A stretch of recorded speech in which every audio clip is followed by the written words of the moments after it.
بندہ یہ کہتے ہیں کہ کسی بندے نے 3 طلاقیں دے دی اپنی زوجہ کو اور پھر اسی سے شادی کر رہا ہے تو کیا حکم شرع ہوگا؟ دیکھیں 3 طلاق کے بعد زوجہ مغلظہ ہو جاتی ہے، یعنی حرمت مغلظہ ثابت ہوتی ہے۔ حرمت مغلظہ یعنی بڑی گاڑی قسم کی حرمت ثابت ہوتی ہے۔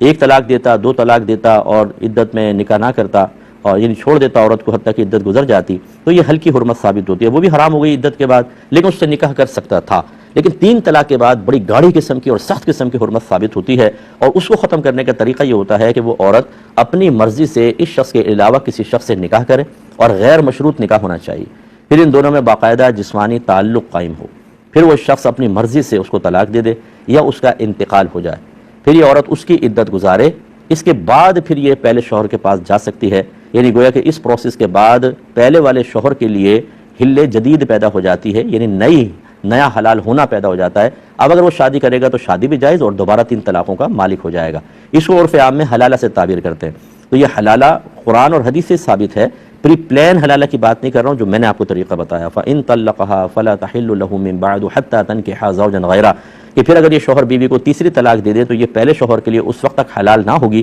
جب تک کہ اس کے علاوہ کسی اور شخص سے نکاح نہ کر لے۔ یہ نکاح کا حکم ہوا، اور نبی کریم صلی اللہ علیہ وسلم کے پاس ایک خاتون حاضر ہوئی، انہوں نے کہا میرے شوہر نے مجھے 3 طلاقیں دی، اس کے بعد میں نے ایک شخص سے نکاح کیا لیکن ابھی ہمارا جسمانی تعلق قائم نہیں ہوا، وجہ کچھ اور بتائی، میں الفاظ میں ذکر کر رہا ہوں، تو کیا میں پہلے شوہر کے پاس لوٹ سکتی ہوں؟ سرکار نے